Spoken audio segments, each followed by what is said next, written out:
Our next speaker is Bret Hartman, Vice President and Chief Technology Officer of the Security Business Group at Cisco. Bret brings more than 30 years of experience building security solutions for major enterprises, and he will be speaking with us about encryption and its future implication in different business verticals. Please welcome Bret. All right. There you go, and that's you. Excellent. Thank you, sir. Well, it's a pleasure to be here. We'll see how I do in my 8 minutes.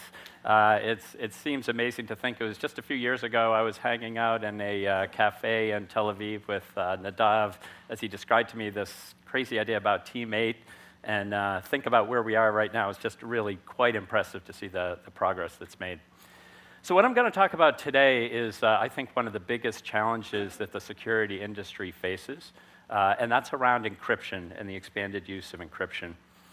So we all see this every day as you look at the internet, the fact of the massive expansion for very good reasons in terms of it's just a matter of a very small time that we'll see all the traffic on the internet be encrypted. Even now, and the data shown on the chart is almost a year old. Well over half the traffic right now is encrypted, and a huge number of the HTTP requests, that's going to grow to 100% very, very soon.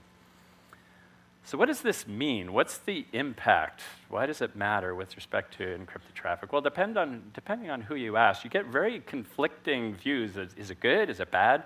From a consumer standpoint, especially in the post-Snowden era, a lot of the driving force behind encryption is, of course, a good thing. From a consumer standpoint, protecting consumer data, making sure when you're in that coffee shop that your credit card data is protected, that's awesome.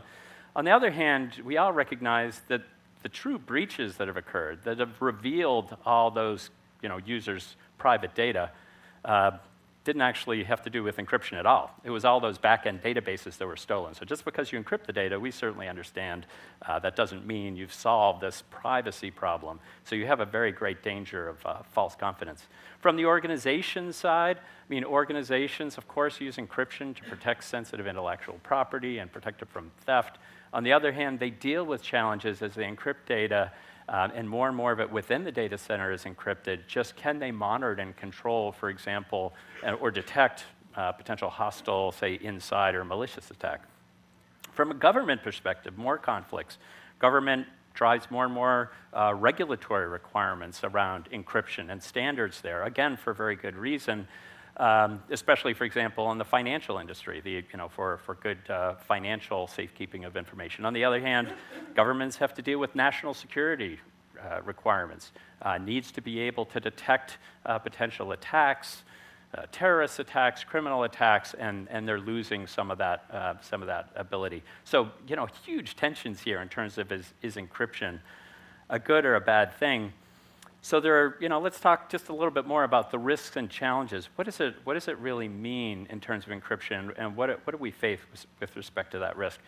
So first of all, there's this issue: can we truly still deter and detect these attacks? So in the case of malware, if all the traffic is encrypted, can we even detect the malware? If we can't see the encrypted traffic, how do we tell malware's coming in?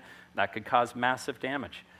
What about exfiltration of data? If all the data is encrypted, how do we tell if some bad guy is stealing it? I can't tell the difference between good data and bad data. What do I do there? This is a huge challenge.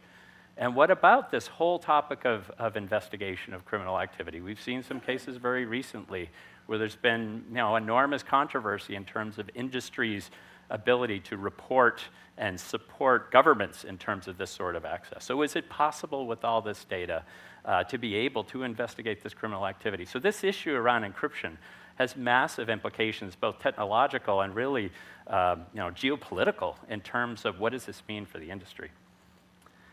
So what I'm going to do a little bit is just paint a little bit of a picture quickly in terms of especially from a technology trend standpoint, what are things going on in this space in terms of how do we go forward? Is it that challenging, and what do we do about it? So there's a lot here, so and I'm going to intentionally not get too technical, but I want to describe some of the really interesting things from innovation that are going on here. So the first one is around expanding network and telemetry. And this may seem a little counterintuitive, because if all the traffic is encrypted, does looking at it from a network standpoint get you anything? You're looking at encrypted data. Well, it turns out, yes, it does. This notion of metadata, we talk about metadata a lot, but it turns out it's really, really valuable to get metadata, and there's a lot you can deduce with respect to that metadata. And in fact, in many examples, especially as we think about Internet of Things, for example, a manufacturing environment, oftentimes there's no other way to look at a system than by looking at based on the network traffic, because I can't look at the devices. There's too many, and I can't really secure them. So this whole notion of metadata is important.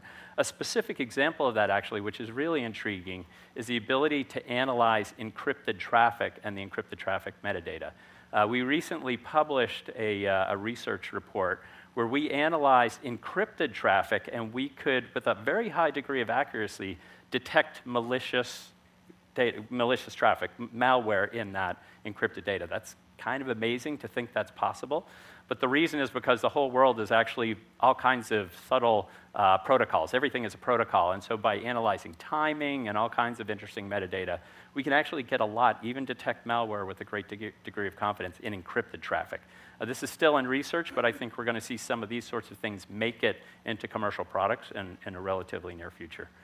So another issue is TLS proxies. They've been around for a while. These are the devices that sit between users and servers, and they're the man in the middle. They terminate the connection, they look at the traffic and pass it on. In many cases, they break some of the new applications, and oftentimes consumers don't like them because they reveal private data. But in other cases, they're critical for government deployments, for financial services. They serve an important role, and certainly they will continue. Other approaches to dealing with encryption: monitor the user device before it's encrypted. There's a lot we can do on those mobile devices, for example, that would, in fact, help around these mobile threats. Another relatively new topic is the notion of leveraging server APIs. This is particularly true in the new cloud services that are out there, the cloud-based applications. So this is the idea that if we use those cloud service providers and they provide APIs, we can call those APIs, and as long as the security tool is authorized, we can look at, from the server's perspective, whether those interactions are appropriate or trustworthy without having to get in between the client and the server. Many cloud service providers do this. In fact, Dropbox is one, as a case in point, that has those APIs. We see them from Amazon, we see them from Salesforce. More and more of those cloud providers create those APIs. So that whole approach of I don't even have to put anything in the middle, I can do this, provide the solution based on APIs is, I think, very intriguing. And then finally, and this probably is pretty obvious looking at this whole list, the trick here is how do we stitch all these techniques together? It's not like there's anything magic, the usual story in security, no magic bullet, no silver bullet here. But certainly by building integrated portfolios that leverage all these techniques, I think we can actually make progress here.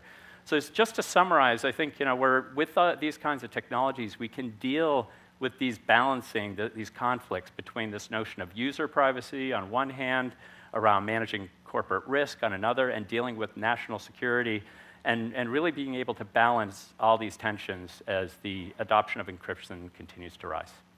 Thanks very much.